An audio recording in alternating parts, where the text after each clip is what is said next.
वक्त में आया जब पाकिस्तान को कर्ज की सबसे ज्यादा जरूरत है, क्योंकि उसका विदेशी मुद्रा भंडार लगभग खाली हो चुका है और उसके दोस्त माने जाने वाले देशों ने भी उसे पैसे देने से इनकार कर दिया। ऐसे में उसे IMF से मिलने वाले पैसों की सख्त जरूरत है, लेकिन पाकिस्तान IMF को ही आंखें दिखाने लगा, क्योंकि IMF ने शहबाज सरकार के नए बजट पर सवाल उठा दिए और साफ कर दिया कि पेट्रोल और डीजल पर टैक्स नहीं बढ़ाया तो वो IMF से मिलने वाले फंड को भूल जाए। यही वजह है कि पाकिस्तान के वित्त मंत्री IMF की फटकार से बौखलाकर उसे भला बुरा बोल बैठे।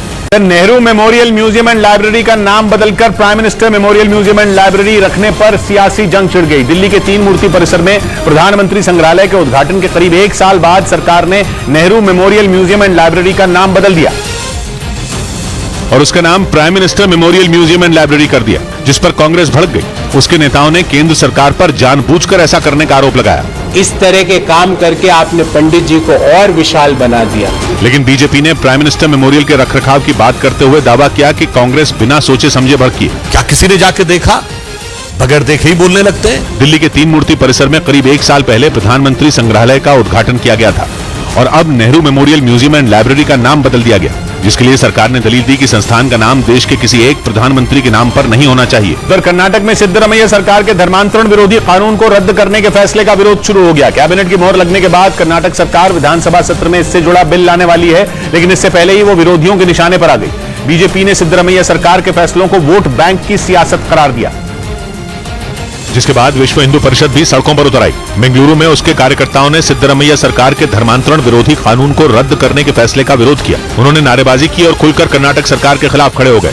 विश्व हिंदू परिषद कठिन शब्दों से प्रहार करता है। कर्नाटक में बीजेपी की सरकार धर्मांतरण विरोधी कानून लाई थी, जिसके तहत जबरन धर्मांतरण पर कड़ी सजा का प्रावधान था, लेकिन कांग्रेस ने सत्ता में आते ही इस कानून को रद्द करने का फैसला किया। कैबिनेट से यह प्रस्ताव पास भी हो चुका है और जुलाई में यह प्रस्ताव विधानसभा में लाने की तैयारी। उधर पश्चिमी मीडिया ने दावा किया कि यूरोप के देश एस्टोनिया के आसमान के पास से ब्रिटेन ने रूस के 3 लड़ाकू विमान खदेड़ दिए। बताया गया कि रूसी विमान एस्टोनिया के हवाई क्षेत्र में घुसने की कोशिश कर रहे थे, लेकिन तभी ब्रिटेन के यूरोफाइटर टाइफून लड़ाकू विमान ने उनका पता लगा लिया। पश्चिमी मीडिया के मुताबिक इसके बाद यूरोफाइटर टाइफून ने कुछ ही देर में रूस के सुखोई Su-27 फाइटर जेट को उसकी सीमा में खदेड़ दिया। एस्टोनिया रूस का पड़ोसी देश है, लेकिन इसके बावजूद वो रूस से बिना डरे जंग की शुरुआत से ही एकदम खुलकर यूक्रेन के साथ खड़ा है। इस वजह से एस्टोनिया पुतिन की हिट लिस्ट में शामिल है। हालांकि रूस के लड़ाकू विमान किस मकसद से एस्टोनिया की हवाई सीमा में घुसपैठ करने की कोशिश कर रहे थे, इसका पता नहीं चल सका। पश्चिमी मीडिया ने दावा किया कि ब्रिटेन से यूक्रेन को मिली स्टॉर्म शैडो मिसाइलों को रूस ने भी बेहद खतरनाक मान लिया। बताया गया कि जापोरिजिया में तैनात पुतिन के एक करीबी अधिकारी ने यह बात मान ली कि स्टॉर्म शैडो मिसाइलों से निपटने में रूसी फौज को परेशानी हुई। यानी यूक्रेन के लिए स्टॉर्म शैडो मिसाइल ने 100% अपना काम कर दिखाया। पश्चिमी मीडिया के मुताबिक पुतिन के उस करीबी अधिकारी ने यह मान लिया कि स्टॉर्म शैडो मिसाइल का तोड़ निकालना आसान नहीं है। बताया गया कि हाइमार्स से किए गए हमलों को तो रूसी फौज नाकाम कर पा रही है, लेकिन उसके लिए स्टॉर्म शैडो मिसाइल किसी काल की तरह साबित हो रही है। यानी ब्रिटेन की यह मिसाइल यूक्रेन के लिए गेम चेंजर साबित हुई। स्टॉर्म शैडो मिसाइल को दुश्मन पर कहर बरपाने के लिए ही जाना जाता है। ये लंबी दूरी के टारगेट को भी पलक झपकते पूरी तरह तबाह कर सकती है। रूस से बढ़ते खतरे के बीच पोलैंड ने हथियार बनाने वाली अमेरिकी कंपनी लॉकहीड मार्टिन से हाइमार्स के लिए रॉकेट पोलैंड में ही तैयार करने की मांग कर डाली। ये दावा पश्चिमी मीडिया ने किया, जिसके मुताबिक पोलैंड लॉकहीड मार्टिन कंपनी से इसको लेकर बातचीत करने में जुट गया। जंग की शुरुआत से ही पोलैंड यूक्रेन की अलग अलग तरह से मदद करता आया है। पश्चिमी देशों के हथियार पोलैंड के जरिए ही यूक्रेन तक पहुंचते रहे हैं, लेकिन अब पोलैंड एक कदम और आगे बढ़ गया। पश्चिमी मीडिया के मुताबिक उसने लॉकहीड मार्टिन से उसके यहाँ हाइमार्स के रॉकेट बनाने की फैक्ट्री लगाने की मांग कर डाली। पोलैंड यूक्रेन का पड़ोसी देश है जो जंग की शुरुआत से ही रूस के खिलाफ खड़ा है। ऐसे में अगर हथियार बनाने वाली अमेरिकी कंपनी लॉकहीड मार्टिन पोलैंड की मांग को मान लेती है तो ये यूक्रेन के लिए बहुत बड़ी मदद साबित होगी, क्योंकि पोलैंड से हाइमार्स के लिए रॉकेट यूक्रेन तक बहुत कम समय में पहुंच पाएंगे। पश्चिमी मीडिया के मुताबिक पुतिन के खिलाफ 50 देशों ने यूक्रेन को एयर डिफेंस सिस्टम के लिए मिसाइल देने की हुंकार भरी। बेल्जियम की राजधानी ब्रसेल्स में हुई एक बैठक में यूक्रेन को नए और घातक हथियार भेजने पर कई देशों के बीच सहमति बन गई, ताकि ज़ेलेंस्की की सेना रूसी फौज को मुंहतोड़ जवाब दे सके। ब्रसेल्स में हुई उस बैठक में अमेरिका, ब्रिटेन, डेनमार्क और हॉलैंड ने यूक्रेन को और ज्यादा हथियार भेजने के मुद्दे पर चर्चा की, जिसके बाद ब्रिटेन के रक्षा मंत्री ने साफ कह दिया कि ब्रिटेन यूक्रेन को जल्द ही एयर डिफेंस सिस्टम के लिए और ज्यादा मिसाइलें देगा। इतना ही नहीं, बैठक के बाद यह भी साफ किया गया कि करीब 50 देश यूक्रेन को हथियारों की मदद भेजते रहेंगे। यानी आने वाले दिनों में ये जंग और ज्यादा भीषण हो सकती है। क्योंकि इतने सारे देशों से हथियारों की मदद के बाद यूक्रेन रूसी फौज पर ताबड़तोड़ हमले करने में सक्षम हो जाएगा। बिहार के उप मुख्यमंत्री तेजस्वी यादव को अपने ही विधानसभा क्षेत्र में विरोध का सामना करना पड़ा। तेजस्वी हाजीपुर की राघोपुर विधानसभा सीट से विधायक हैं और वह वहां कई योजनाओं का उद्घाटन करने पहुंचे थे, लेकिन कुछ लोगों ने तेजस्वी के काफिले के सामने प्रधानमंत्री मोदी के समर्थन में नारे लगाने शुरू कर दिए, जिसका वीडियो भी सामने आया, जिसमें उद्घाटन समारोह से जाते समय तेजस्वी यादव गाड़ी से निकलकर अपने समर्थकों की तरफ हाथ हिलाते दिखे, लेकिन इसी दौरान वहां मौजूद कुछ लोगों ने मोदी मोदी के नारे लगाने शुरू कर दिए। तेजस्वी यादव के सामने मोदी और बीजेपी के समर्थन में तो नारे लगे ही, साथ ही कुछ लोगों ने जय श्री राम और बाबा बागेश्वर के समर्थन में भी नारे लगाए। हालांकि तेजस्वी ने इस पर कोई प्रतिक्रिया नहीं दी और गाड़ी में बैठकर चले गए। बिहार के मुख्यमंत्री नीतीश कुमार ने जीतन राम मांझी पर बड़ा आरोप लगा दिया। नीतीश ने आरोप लगाया कि जीतन राम मांझी महागठबंधन में रहकर बीजेपी के लिए जासूसी कर रहे थे। 2 दिन पहले ही जीतन राम मांझी की पार्टी बिहार के महागठबंधन से अलग हुई है, जिसके बाद जीतन राम मांझी और नीतीश कुमार के बीच तीखी बयानबाजी शुरू हो गई।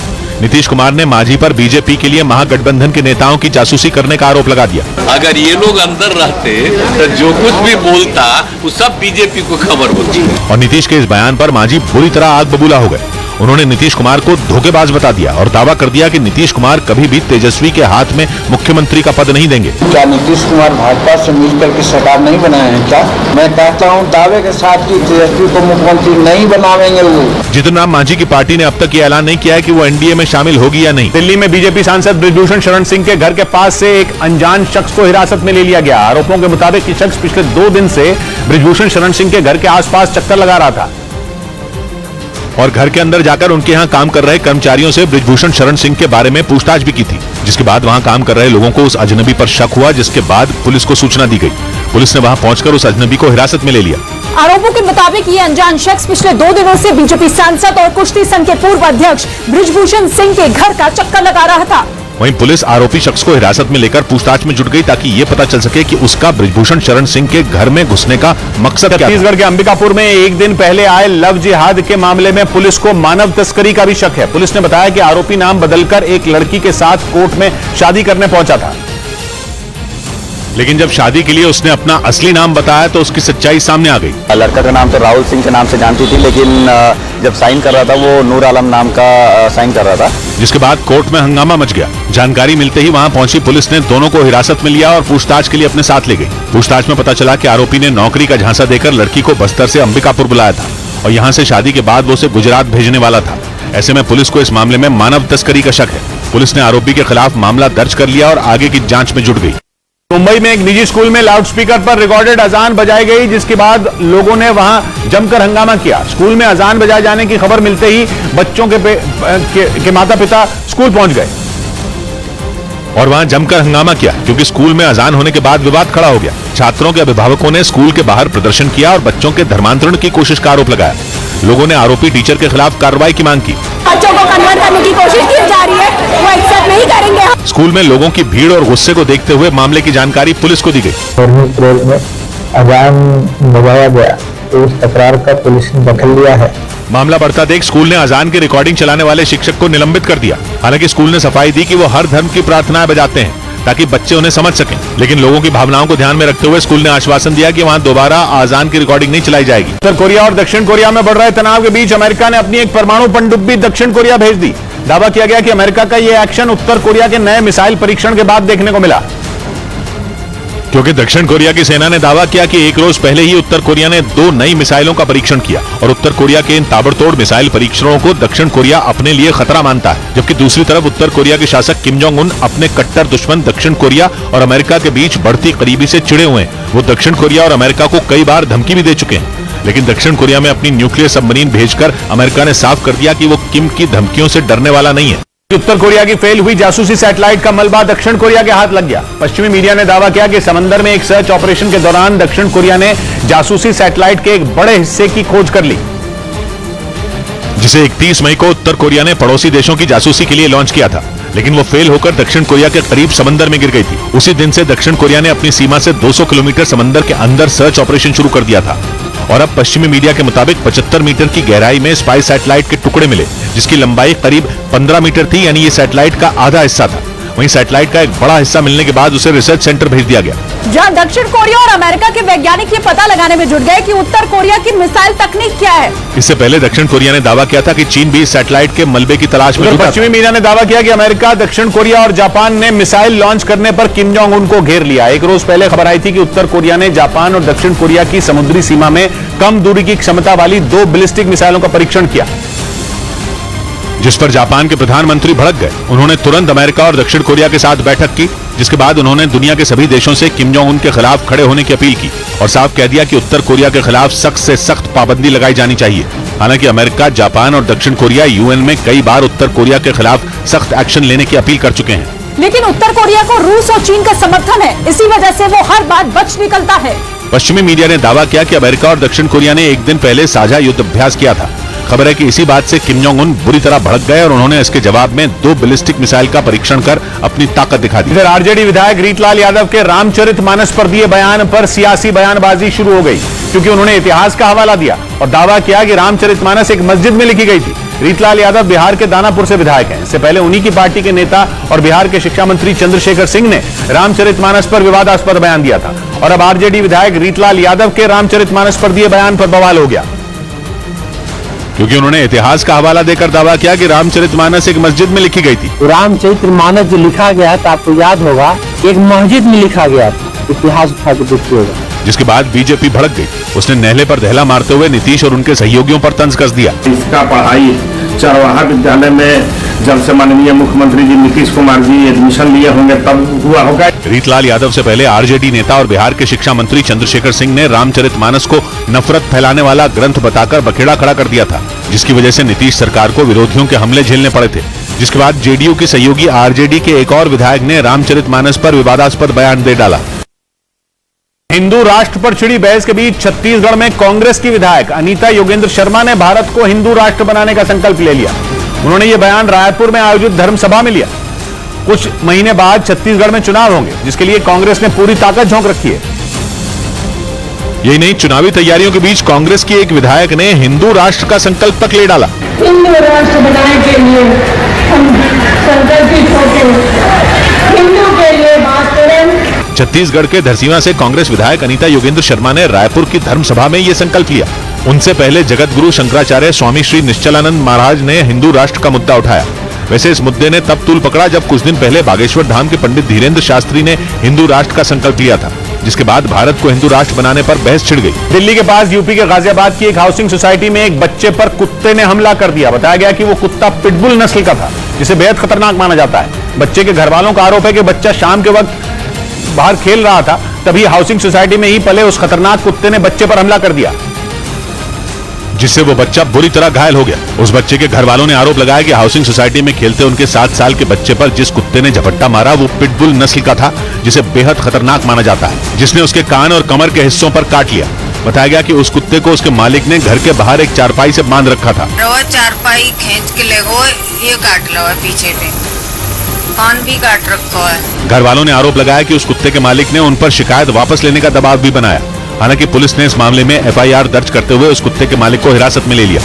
दिल्ली के मुखर्जी नगर इलाके के एक कोचिंग सेंटर में लगी आग के मामले में पुलिस ने कोचिंग सेंटर के संचालक के खिलाफ केस दर्ज कर लिया। एक रोज पहले ही उस कोचिंग सेंटर में आग लग गई थी, जिसकी वजह से कुछ छात्र घायल हो गए थे। पुलिस के मुताबिक जिस वक्त कोचिंग सेंटर में आग लगी, अंदर क्लास चल रही थी, लेकिन आग लगने के बाद वहां अफरा तफरी का माहौल बन गया और छात्रों ने खिड़कियों से रस्सी के सहारे निकलकर अपनी जान बचाई थी। इसीलिए अब इस मामले में पुलिस ने बड़ी कार्रवाई करते हुए कोचिंग सेंटर के संचालक और बिल्डिंग मालिक के खिलाफ कई धाराओं में केस दर्ज कर लिया और मामले की जांच में जुट गई। हालांकि शुरुआती जांच में यह पता चला कि कोचिंग सेंटर में एक बिजली के मीटर में आग लगी। अमेरिकी राज्य ओहायो में भीषण तूफान ने कोहराम मचा दिया, जिसकी वजह से वहां हर तरफ अफरा तफरी मच गई। ओहायो के मौसम विभाग के मुताबिक वहां अचानक 145 किलोमीटर प्रति घंटा की रफ्तार से तेज हवाएं चलने लगी, जिसके बाद हर तरफ अंधेरा छा गया और सड़क पर चलने वाली गाड़ियों की रफ्तार धीमी हो गई। सड़क पर गाड़ियां रेंगती हुई दिखी। तूफानी हवा इतनी तेज थी कि कुछ लोग तो सड़क किनारे ही गाड़ियां रोककर खड़े हो गए।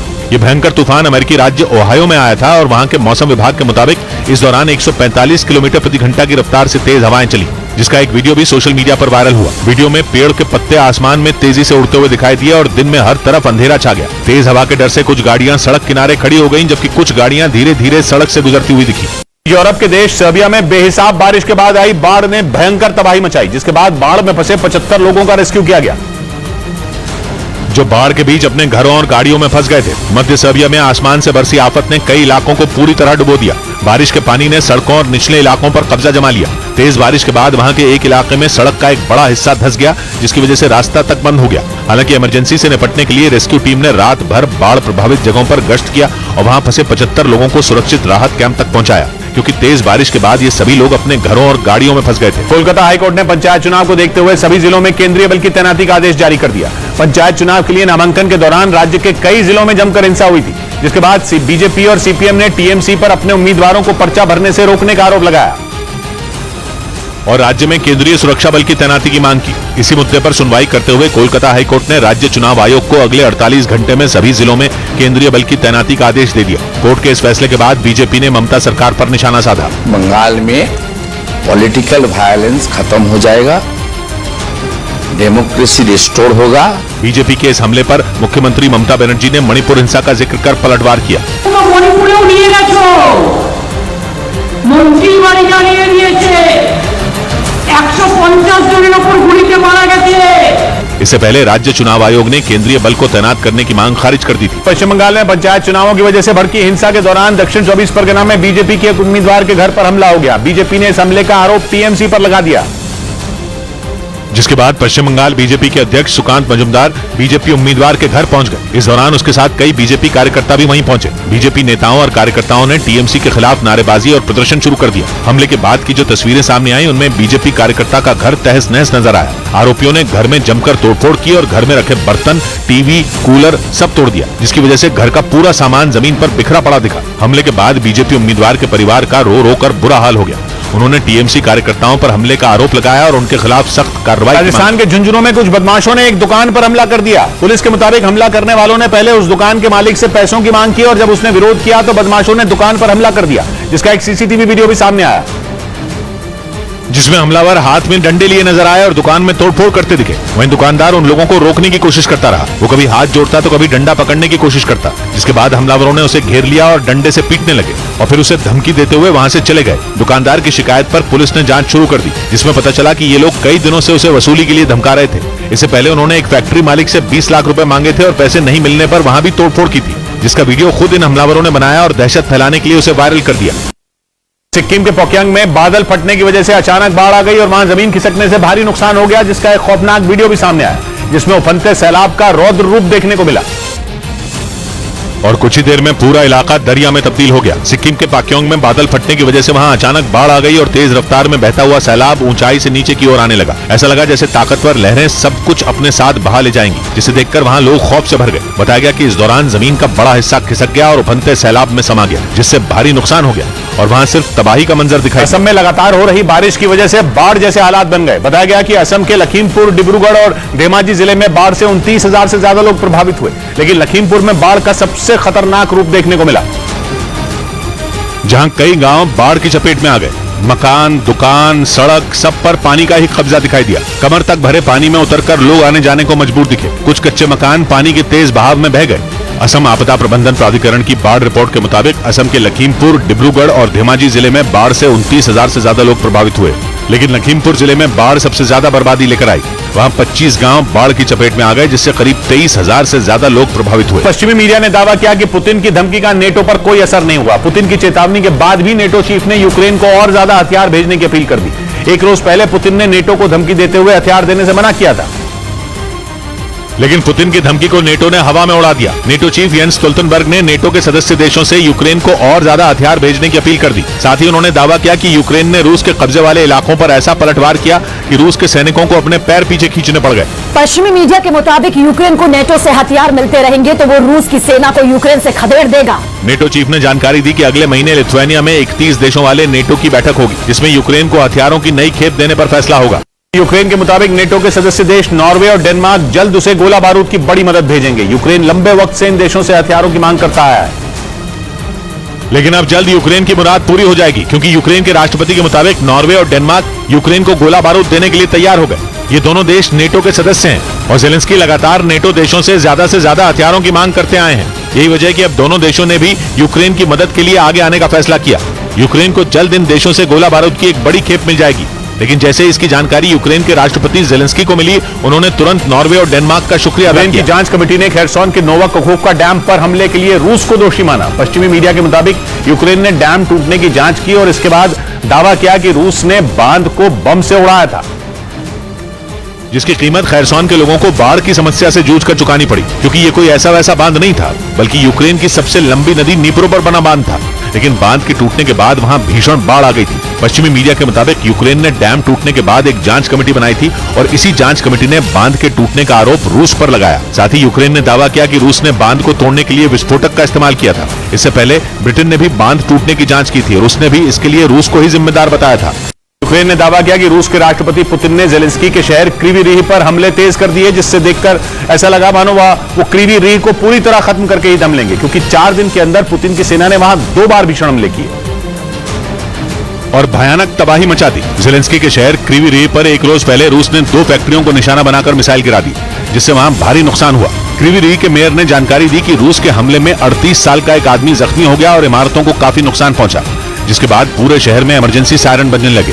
4 दिन पहले भी रूसी सेना ने क्रीवी रीह में एक रिहायशी इमारत को निशाना बनाकर क्रूज मिसाइल गिराई थी, जिसमें 12 लोगों की जान चली गई थी और 30 लोग घायल हुए थे। असल में क्रीवी रीह में ही यूक्रेन के राष्ट्रपति व्लादिमीर जेलेंस्की पैदा हुए थे, इसी वजह से अब वो पुतिन के टारगेट पर है। पिछले महीने की शुरुआत में रूस की राजधानी मॉस्को में राष्ट्रपति भवन पर हुए ड्रोन हमले के बाद से पुतिन बुरी तरह भड़के हुए हैं। अमेरिका की तरफ से मिल रही कड़ी पाबंदियों की धमकी का जवाब देते हुए पुतिन ने बाइडेन को साफ साफ कह दिया कि रूस खुद ही पश्चिमी देशों से कारोबार नहीं करेगा। उन्होंने दावा किया कि सरकार विदेशी कंपनियों की जगह रूस के कारोबारियों को बढ़ावा देगी, ताकि दोबारा उन्हें विदेशी कंपनियों की जरूरत ही न पड़े। पुतिन ने ऐलान कर दिया कि अमेरिका और यूरोपीय देशों की जिन कंपनियों ने जंग की वजह से रूस से दूरी बनाई, उन्हें दोबारा रूस में घुसने की इजाजत भी नहीं दी जाएगी। मतलब बाइडेन अब तक पुतिन के खिलाफ जिस पैंतरे का इस्तेमाल कर रहे थे, पुतिन ने उसे एक झटके में पलट दिया और ये दावा किया कि विदेशी कंपनियों के होने या न होने से रूस को कोई फर्क ही नहीं पड़ने वाला। साथ ही उन्होंने ये भरोसा भी जताया कि रूस अमेरिकी या पश्चिमी देशों की कंपनियों के बजाय अपने कारोबारियों को ज्यादा सुविधाएं देगा, ताकि वो लोगों की जरूरत का सामान रूस में ही बना सकें। दिल्ली के पास उत्तर प्रदेश के नोएडा से डराने वाला एक मामला सामने आया। वहां एक 4 साल का बच्चा बिल्डिंग की 8वीं मंजिल से नीचे गिर गया, जिससे उसकी मौत हो गई। बताया गया कि जिस बालकनी से बच्चा गिरा वहां एक स्टूल रखा हुआ था। आशंका जताई गई कि उसी स्टूल के सहारे वो बच्चा बालकनी के किनारे तक आया और वहां से सीधे नीचे गिर गया। जानकारी के मुताबिक ये घटना सुबह के वक्त हुई, जब उस बच्चे के घर वाले सो रहे थे। लेकिन जैसे ही वो बच्चा नीचे गिरा, वहां हड़कंप मच गया और उसे फौरन अस्पताल ले जाया गया, जहां उसकी मौत हो गई। हालांकि घटना की जानकारी मिलने के बाद पुलिस इस मामले की जांच में जुट गई। केंद्र शासित प्रदेश पुदुचेरी में स्कूल की पक्की बिल्डिंग बनाने की मांग को लेकर एक स्कूल की 100 से ज्यादा छात्राओं ने सड़क पर उतरकर प्रदर्शन किया। इस दौरान छात्राओं का उनके माता पिता ने भी साथ दिया और वो भी सड़क पर उतर आए और जमकर प्रदर्शन किया। स्कूल की पक्की बिल्डिंग बनाने की मांग को लेकर छात्राएं काफी देर तक सड़क पर डटी रहीं, जिसकी वजह से ट्रैफिक की रफ्तार ही थम गई। छात्राओं को प्रदर्शन करता देख वहां भीड़ भी इकट्ठा हो गई। हालांकि जैसे ही प्रदर्शन की जानकारी पुलिस को मिली, वो वहां पहुंच गई, जिसके बाद छात्राओं को स्कूल बनवाने का भरोसा दिलाकर उन्हें वहां से हटाया गया। पश्चिमी मीडिया के मुताबिक अमेरिका समेत कई देशों पर बड़ा साइबर हमला हो गया। दावा किया गया कि इस साइबर हमले में अमेरिका की कई सरकारी एजेंसियों को निशाना बनाया गया, जिसमें उन्हें भारी नुकसान होने का दावा किया गया। अमेरिका में साइबर हमलों के खिलाफ सुरक्षा देने वाली एजेंसी CISA यानी cyber security and infrastructure security agency ने बताया कि हैकरों ने मूविट नाम के सॉफ्टवेयर में सेंध लगाई और अमेरिका के साथ साथ ब्रिटेन समेत कई देशों की कंपनियों का डेटा चुरा लिया। CISA के मुताबिक मूविट सॉफ्टवेयर का इस्तेमाल कंप्यूटर फाइलों को ट्रांसफर करने के लिए किया जाता है। दावा किया गया कि हैकरों ने इस सॉफ्टवेयर में सेंध लगाकर कई सरकारी एजेंसियों का भी डेटा चुरा लिया। यूरोप को रूस का कच्चा तेल रिफाइन करके बेचने पर भारत के पलटवार के बाद 27 देशों के संगठन EU यानी यूरोपियन यूनियन के तेवर नरम पड़ गए। रूस को यूक्रेन पर हमला करने की सजा देने के लिए EU ने इसके लिए उसके तेल पर प्रतिबंध लगाए हुए हैं, लेकिन भारत रूस से खरीदे कच्चे तेल से पेट्रोल और डीजल बनाकर यूरोप के कई देशों को बेच रहा है। इसलिए पिछले महीने यूरोपियन यूनियन के फॉरेन पॉलिसी चीफ ने भारत के खिलाफ एक्शन लेने का बयान दिया था, जिस पर विदेश मंत्री S जयशंकर ने यूरोपियन काउंसिल के नियमों का हवाला देकर 2 टूक कह दिया था कि अगर किसी तीसरे देश में रूस का तेल रिफाइन किया जाता है तो उसे रूस का तेल नहीं माना जाता। S जयशंकर के आईना दिखाने के बाद यूरोपियन यूनियन ने अपनी चेतावनी से यू टर्न ले लिया। अब EU के foreign policy chief Josep Borrell ने कहा कि भारतीय रिफाइनरियां अपने उत्पाद इसलिए बेच रही हैं क्योंकि यूरोप की कंपनियां खरीद रही हैं, मगर इसके लिए जिम्मेदार कौन है, बेचने वाला या खरीदने वाला? जोसेफ बोरेल ने अपने पिछले बयान के लिए सफाई भी दी। उन्होंने कहा कि वो भारत की सरकार की आलोचना नहीं कर रहे थे। उनके कहने का मतलब यह था कि यूरोपियन यूनियन यूरोप की कंपनियों के रूस का का रिफाइन हुए कच्चा तेल खरीदने पर आंख मूंद कर नहीं बैठ सकता। रूस और यूक्रेन के बीच जारी युद्ध रोकने के लिए अमेरिका ने भारत पर भरोसा जताया। अमेरिका के एक सीनियर सांसद एमी बेरा ने यह बयान दिया, और यह बयान उन्होंने ऐसे वक्त पर दिया जब चीन के राष्ट्रपति शी जिनपिंग रूस यूक्रेन के बीच सीज फायर के लिए समझौता कराने में जुटे हैं। लेकिन अमेरिका के सांसद एमी बेरा रूस यूक्रेन में युद्ध विराम के लिए चीन की बजाय भारत को बेहतर विकल्प मानते हैं। उनके मुताबिक यूक्रेन संकट को सुलझाने में भारत अहम भूमिका निभा सकता है, क्योंकि भारत और रूस के पुराने संबंध रहे हैं। इसलिए उन्होंने इस मुद्दे पर भारत की तरफ से हस्तक्षेप करने पर जोर दिया। प्रधानमंत्री 21 से 24 जून तक अमेरिका दौरे पर रहेंगे, लेकिन मोदी और बाइडेन के बीच यूक्रेन संकट पर कोई बात होगी या नहीं, इस बारे में अमेरिकी सांसद ने कोई जानकारी नहीं दी। बिहार के मुजफ्फरपुर में बीजेपी विधायक राजू सिंह के घर पर पुलिस ने कुर्की का नोटिस लगा दिया। पुलिस के मुताबिक आरजेडी नेता तुलसी प्रसाद यादव के अपहरण के आरोप में राजू सिंह फरार चल रहे हैं, जिनको गिरफ्तार करने के लिए पुलिस लगातार छापेमारी कर रही है। और यही वजह रही कि बिहार के मुजफ्फरपुर में बीजेपी विधायक राजू सिंह के घर पर पुलिस ने कुर्की का नोटिस लगा दिया। आरोप है कि आरजेडी नेता तुलसी प्रसाद यादव के अपहरण के मामले में राजू सिंह फरार है और उन्हें गिरफ्तार करने के लिए पुलिस लगातार कोशिश में जुटी है। इसी बीच कोर्ट ने राजू सिंह की संपत्ति जब्त करने के लिए नोटिस जारी कर दिया, जिसके बाद पुलिस ढोल बाजे के साथ उनके घर पहुंची और कुर्की का नोटिस चिपका दिया।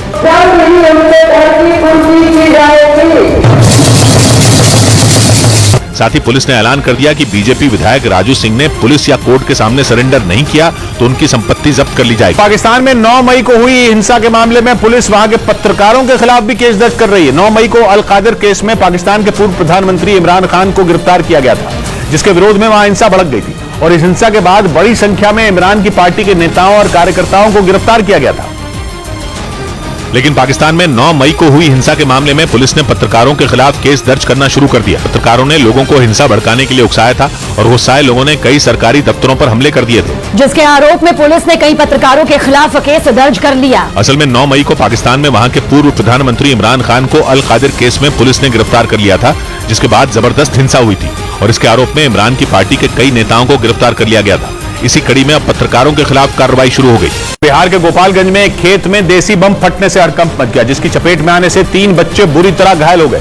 आरोप है कि उन बमों को खेत में छिपाकर रखा गया था। इस घटना की जानकारी मिलते ही पुलिस भी वहां पहुंच गई, जिसने उस खेत की अच्छी तरह से तलाशी ली। और शुरुआती जांच में पता चला कि बच्चे घर के बाहर खेत में खेल रहे थे। इसी दौरान उनकी नजर खेत में फेंके हुए देसी बम पर पड़ी, जिसके बाद वहां मौजूद बच्चों ने खेल खेल में बम को उठा लिया। लेकिन तभी उसमें जोरदार धमाका हो गया और 3 बच्चे बुरी तरह झुलस गए। इस धमाके की आवाज सुनकर गांव के लोग उस खेत में पहुंचे और उन बच्चों को जिला अस्पताल में इलाज के लिए भर्ती कराया गया, लेकिन उनकी हालत बिगड़ती देख उन्हें पटना मेडिकल कॉलेज अस्पताल रेफर कर दिया गया। लेकिन पुलिस इस मामले में ये पता लगाने की कोशिश में जुट गई कि खेत में बम किसने रखा। बिहार के गोपालगंज में पुलिस ने अवैध शराब की तस्करी का पर्दाफाश कर दिया। पुलिस के मुताबिक आरोपियों ने शराब की तस्करी के लिए एलपीजी सिलेंडर का इस्तेमाल किया, लेकिन चेकिंग के दौरान पुलिस ने एलपीजी सिलेंडर में छिपाकर रखी अवैध शराब को जब्त कर लिया। पुलिस के मुताबिक तस्करों ने सिलेंडर के पीछे के हिस्से को काटकर उसके अंदर करीब 33 लीटर शराब छिपाकर रखी थी। एलपीजी सिलेंडर को नीचे से कट करके उसमें शराब छुपा के उसमें कारोबार कर रहे हैं, लेकिन पुलिस की नजरों से वो बच नहीं पाए। पुलिस ने शराब की तस्करी के 4 आरोपियों को गिरफ्तार कर लिया। पुलिस ने दावा किया कि आरोपियों ने पूछताछ में उत्तर प्रदेश से शराब की तस्करी की बात कबूली और बताया कि उन पर किसी को शक ना हो, इसलिए वो एलपीजी सिलेंडर का इस्तेमाल शराब की तस्करी में करते थे। सिलेंडर से तस्करी का ये मामला सामने आने के बाद पुलिस अलर्ट हो गई। मध्य प्रदेश के दमोह में फायरिंग का वीडियो बनाकर सोशल मीडिया पर डालना एक नाबालिग को भारी पड़ गया। वीडियो वायरल होने के बाद मामला पुलिस थाने तक पहुंच गया, क्योंकि जो वीडियो वायरल हुआ उसमें वो नाबालिग एक स्कूल के करीब फायरिंग करता नजर आया। इस वीडियो के वायरल होने के बाद ही पुलिस ने एक्शन लिया और नाबालिग की पहचान कर उससे पूछताछ की गई। पुलिस जांच में पता चला कि नाबालिग लड़के ने जिस पिस्तौल से फायरिंग की वो नकली थी, जिसके बाद पुलिस ने उस लड़के को समझा बुझाकर छोड़ दिया। पश्चिमी